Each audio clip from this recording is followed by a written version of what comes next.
Durante casi 20 años, en el centro de México, hubo mujeres que desaparecieron sin dejar rastro. Eran mujeres pobres, algunas adolescentes de rancherías. Eran muchachas a las que alguien les prometía trabajo, dinero y una vida mejor.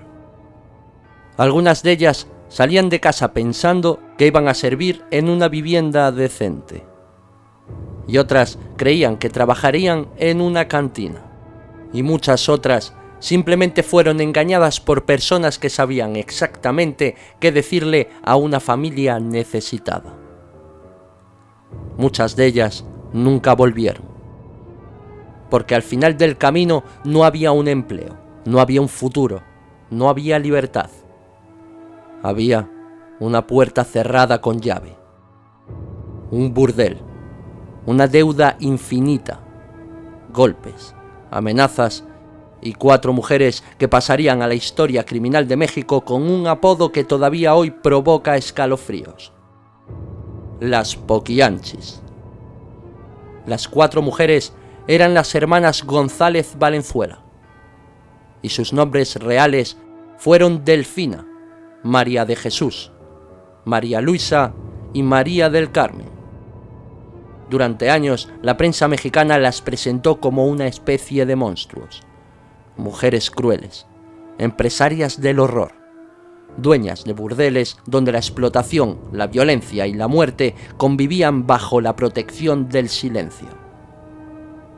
Pero la historia de las Poquianchis no comienza con un cadáver, comienza mucho antes. Comienza en la absoluta pobreza y en la violencia familiar. Y a través de ahí desarrollaron una idea sencilla y terrible: convertir los cuerpos de las mujeres en un negocio. Las hermanas González Valenzuela crecieron entre Jalisco y Guanajuato, en un México rural marcado por la desigualdad, el machismo, la corrupción y una violencia cotidiana que muchas veces ni siquiera quedaba registrada. Su familia ha sido descrita por distintas reconstrucciones como profundamente disfuncional. Isidro, el padre de las hermanas, aparece en varios relatos como un hombre violento y autoritario. La madre, Bernardina, como una mujer religiosa y sometida a una vida muy dura. De aquellas 4 niñas saldrían mujeres endurecidas por la vida. Mujeres que no solo aprendieron a sobrevivir en un entorno brutal, sino que terminaron reproduciendo esa brutalidad contra otras mujeres aún más vulnerables. Delfina fue la figura principal.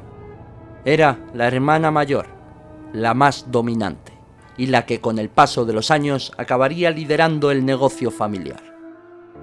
María Luisa, también conocida en algunas fuentes como Eva, se convertiría en una de sus piezas más importantes. María de Jesús, la menor, entraría después en la estructura. Y María del Carmen, aunque murió antes de que el caso estallara definitivamente, aparece vinculada a los primeros años de esta historia. Estamos hablando de los años 30 y 40 del siglo XX. México vivía una transformación profunda. Las ciudades crecían. Las carreteras abrían nuevas rutas. Las ferias, los pueblos y las cantinas se convertían en espacios de comercio, alcohol, música y prostitución clandestina. En este mundo, Delfina, la hermana mayor, encontró una oportunidad. Primero, fueron pequeños negocios, cantinas, bares, casas de citas. Locales donde la frontera entre el alcohol, la corrupción y la explotación de mujeres era cada vez más difusa.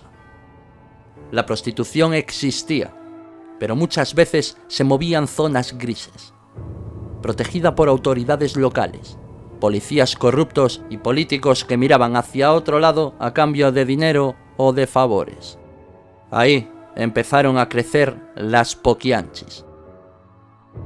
Al principio, no como asesinas, sino como madrotas o madames, mujeres que controlaban a otras mujeres, mujeres que entendieron que, si podían dominar a muchachas pobres, podían convertirlas en una fuente de constante dinero. Este sistema era perverso. Las jóvenes eran reclutadas con promesas falsas. A algunas se les decían que trabajarían como sirvientas, a otras que serían meseras, que ganarían lo suficiente para ayudar a sus familias. Pero cuando llegaban al burdel, la promesa desaparecía. Les quitaban la libertad, les imponían deudas imposibles de pagar, les cobraban la comida, la ropa, el alojamiento, los productos de higiene, todo. Cada día que pasaban allí debían más dinero. Y cuanto más dinero debían, más difícil era para ellas poder escapar. Era una forma de esclavitud disfrazada de deuda. Un sistema muy antiguo, pero trasladado al negocio de los burdeles. Las víctimas no eran vistas como personas, eran mercancía. Si eran jóvenes, atractivas y obedientes, producirían dinero. Pero si enfermaban, si envejecían, si se resistían o si quedaban embarazadas, se convertían en un gran problema. Y en aquel lugar, los problemas no siempre salían vivos. Uno de los establecimientos más conocidos de las hermanas fue el llamado Guadalajara de Noche, en Lagos de Moreno, en Jalisco. Allí, según las reconstrucciones del caso, el negocio se consolidó con la ayuda de las autoridades corruptas de la ciudad. Las hermanas sabían que para operar necesitaban protección, y la buscaron donde siempre ha estado el poder en los pueblos pequeños, en la policía, en los funcionarios y en los políticos locales. Con dinero y con favores conseguían permisos, protección e impunidad. Y esa impunidad fue creciendo hasta convertirse en un auténtico muro. Durante años, muchas víctimas quedaron atrapadas dentro de sus locales sin que nadie actuara. A veces porque nadie lo sabía, y otras veces porque nadie lo quería saber. Quienes podían hacer algo formaban parte del negocio. La violencia dentro de esos burdeles era brutal y constante. Las jóvenes eran golpeadas si se negaban a trabajar, amenazadas si intentaban escapar de allí, castigadas si desobedecían, y las que quedaban embarazadas eran forzadas a abortar.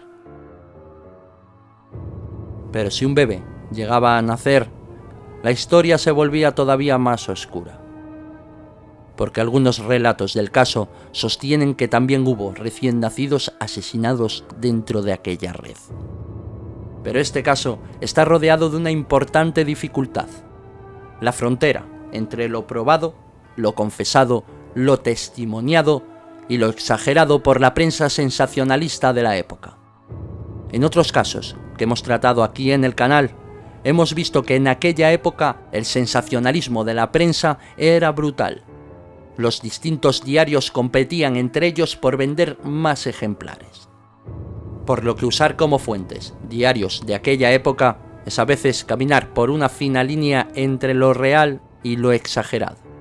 Pero de lo que sí se tiene constancia es que durante décadas se dijo que las poquianchis pudieron haber matado a más de 90 personas, aunque algunos relatos elevan la cifra hasta 150. El corazón de esta historia no está solo en el número de los cadáveres, está en el sistema, en cómo pudieron operar tanto tiempo, en cómo una red familiar convirtió la vulnerabilidad de mujeres pobres en una maquinaria de explotación, en cómo el silencio de las autoridades fue tan importante como la violencia de las propias criminales. Las poquianchis no actuaron solas. Tenían cómplices, hombres que reclutaban a esas jóvenes, hombres que vigilaban, que las golpeaban, y clientes que pagaban por ese servicio, a la vez que había autoridades que protegían a las dueñas. Y entre los nombres que aparecen en las reconstrucciones destaca Hermenegildo Zúñiga Maldonado, que fue señalado como el protector y el amante de Delfina en distintas versiones de este caso. A medida que el negocio crecía, también crecían las desapariciones. pero muchas víctimas venían de lugares pobres, de familias sin recursos, de pueblos donde una hija que se marchaba a trabajar lejos podía tardar meses en escribir. Y si no escribía, la explicación podía ser cualquier otra cosa. Las familias no siempre lo denunciaban, y cuando lo hacían, pocas veces eran escuchadas. Y así fue como esta maquinaria infernal siguió funcionando. Durante noches, días, años. Pasaban clientes, golpes y sobre todo dinero. Hasta que una víctima consiguió hacer lo que muchas antes no habían logrado: escapar. En 1964, una joven llamada Catalina consiguió huir y acudió a las autoridades. Su testimonio abrió una grieta en el muro de silencio. Por primera vez, alguien señalaba directamente lo que estaba ocurriendo dentro de los burdeles de las Poquianchis. Aquella denuncia fue el principio del fin. La Policía Judicial de Guanajuato comenzó a moverse. Las autoridades entraron en San Francisco del Rincón. Allí fueron detenidas Delfina y María de Jesús. María Luisa logró escapar en un primer momento, aunque después también sería capturada. Lo que encontraron después dejaría a México paralizado, porque no se trataba solo de prostitución ilegal, se trataba de explotación, de mujeres encerradas, de testimonios de torturas, asesinatos y cadáveres enterrados. Eran jóvenes que habían desaparecido dentro de aquellas casas sin que nadie volviese a verlas jamás. La prensa cayó sobre este caso como una tormenta. La revista Alarma, famosa por su estilo sensacionalista y sus portadas brutales, convirtió a las Poquianchis en figuras de auténtica pesadilla. Sus rostros comenzaron a circular. Sus nombres se mezclaron con rumores, confesiones, exageraciones y relatos cada vez más macabros. México descubrió entonces que detrás de las fachadas de algunos burdeles había existido durante años una red de esclavitud y muerte. Pero la pregunta más inquietante era otra. ¿Cómo pudo este negocio durar tanto? ¿Cómo pudieron operar durante años? ¿Y cómo pudieron desaparecer tantas mujeres sin que las autoridades actuaran antes?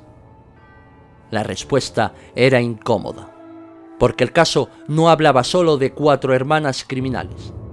Hablaba de un país donde la pobreza podía convertir a una joven en una presa fácil. Y hablaba de mujeres explotadas que no tenían dónde acudir. Para Delfina, María Luisa y María de Jesús, el negocio había sido durante años una fuente de poder. Controlaban locales, mujeres, dinero y el silencio de las autoridades. Pero después de la denuncia de Catalina, todo comenzó a derrumbarse. Las jóvenes rescatadas comenzaron a hablar. Contaron cómo habían llegado engañadas, cómo les impusieron deudas imposibles de pagar, cómo eran golpeadas, cómo algunas compañeras desaparecían y nunca regresaban. Y cada testimonio abría una puerta más, y detrás de cada puerta aparecía una historia peor que la anterior. La investigación comenzó. Interrogatorios, hallazgos de cuerpos, nombres e identificación de cadáveres.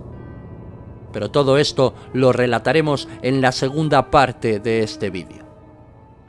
Porque la caída de las Poquianchis no fue rápida ni limpia. Es un proceso con muchos matices y muchas escenas brutales que tenemos que explicar. Es un descenso a un submundo de fosas humanas, expedientes, declaraciones y sobre todo horror. Pero para entender todo esto que vendrá en el siguiente vídeo, primero había que entender cómo nació el monstruo. Y el monstruo nació de una mezcla perfecta de pobreza, codicia e impunidad. Las Poquianchis no eran fantasmas, no eran una leyenda, eran mujeres reales, con nombres reales y víctimas reales. Y durante años, mientras México seguía con su vida, mientras los pueblos celebraban las ferias y mientras los clientes entraban y salían de aquellos locales oscuros, muchas jóvenes permanecían encerradas bajo una misma certeza: si intentaban escapar, podrían morir. Esta terrorífica historia no es solo la historia de unas asesinas, es la historia de un sistema que les permitió convertirse en dueñas del infierno. Y en 1964, cuando una víctima logró salir viva y hablar, ese infierno empezó por fin a abrirse ante los ojos del país. Pero lo peor estaba aún por descubrirse. Si te ha gustado este vídeo y quieres que sigamos trayendo más vídeos como estos al canal, por favor, suscríbete. Dale al botón de me gusta y deja en la caja de comentarios qué otros casos quieres que traigamos aquí al canal. Muchas gracias por quedarte hasta el final. Esto es Real Crimen y nos vemos en el siguiente vídeo.